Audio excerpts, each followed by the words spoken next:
Régis Maillot, je suis actuellement performance d'acteur avec quelques amis Crapaud, Jean-René, Dimitri et Jean-Kévin le Petit qu'ils ont eu en deuxième noce. Et c'est bien sûr, je suis sur le mensuel. Performance d'acteur, le mensuel. Performance d'acteur, le mensuel.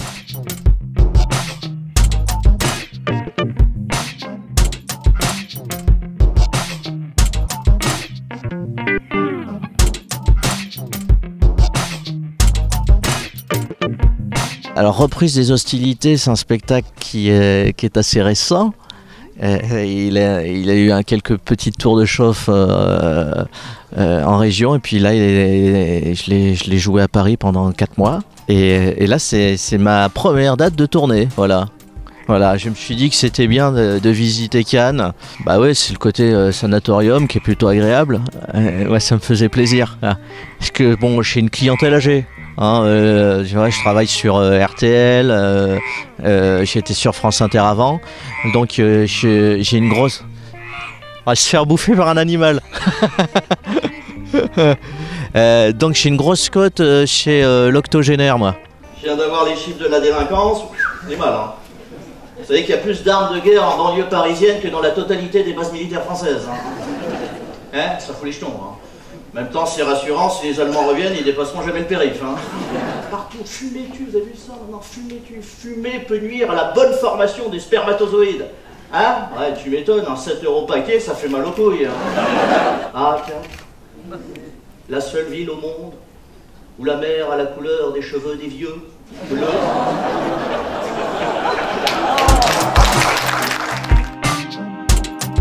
Je dis surtout qu'on ne peut plus penser, qu'on ne peut plus rien dire, et que c'est important voilà, on est dans le pays de Voltaire, de Rabelais aussi, mais on a quand même une certaine histoire de libres penseurs, et ça serait bien de la conserver, quoi. On est il y a une forme de chape morale en ce moment qui est assez intolérable.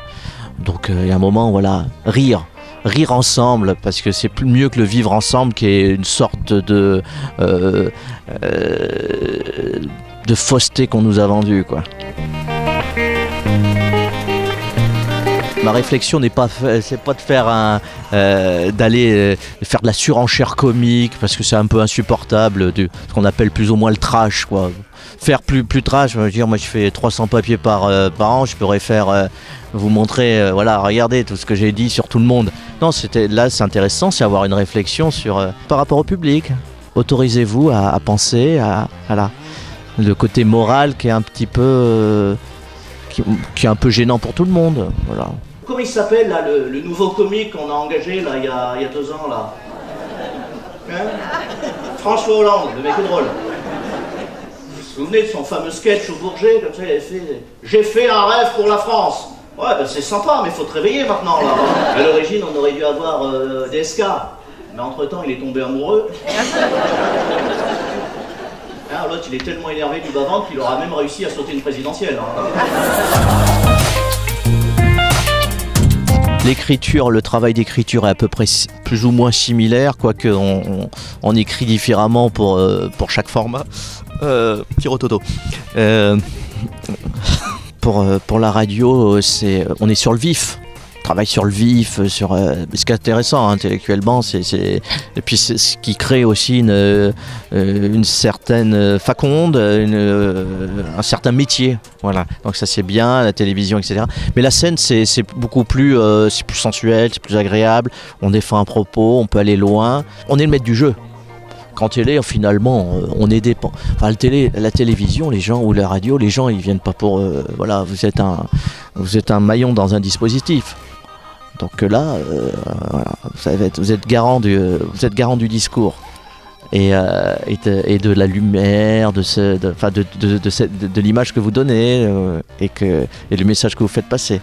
Donc c'est vraiment plus c'est ce qu'il y a de plus abouti, je pense, pour un humoriste.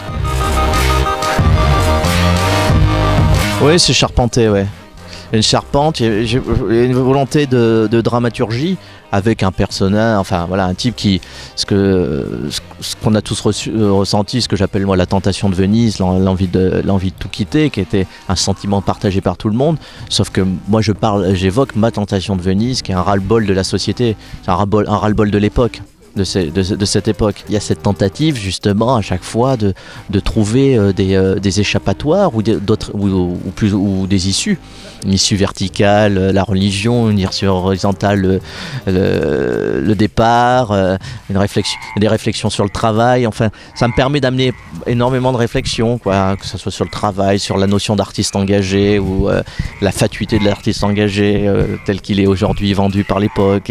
Donc j'ai voulu que ça soit cohérent et qu'il y ait une trame, une trame tout au long et que ça soit aussi esthétique. Alors là qui passe, c'est une sorte d'assiette creuse retournée qu'on te visse sur le haut du crâne.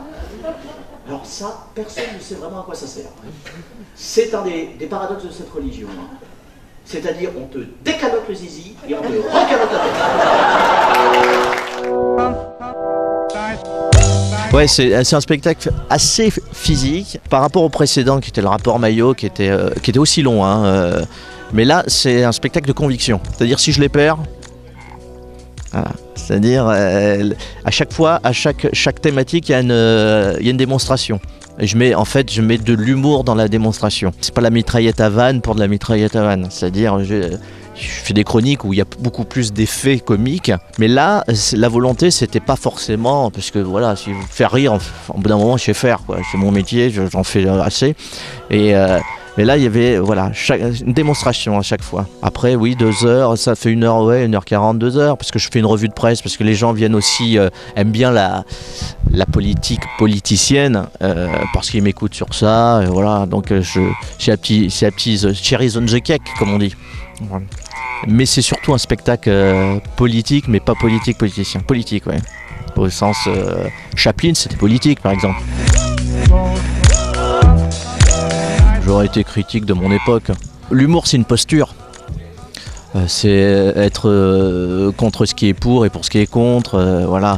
Il y a un côté un peu sale gosse, un peu renégat. C'est une posture d'observation et d'observateur critique.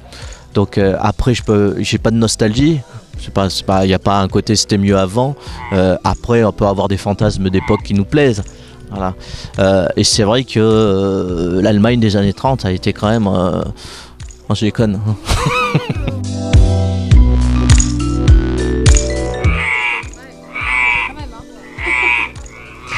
Mais c'est-à-dire, il y a un mécontentement. Est-ce qu'il y a une saillie inopportune? Ouais, en tout cas, c'est une partouze de crapaud. Alors si c'est pour m'amener, je vais dire, moi j'essaie de faire un travail un peu haut de gamme. J'essaie d'amener l'humour là où il n'est pas. Et voilà. Et là on m'emmène dans une sorte de partie fine pour batracien, c'est dégueulasse. Je me casse.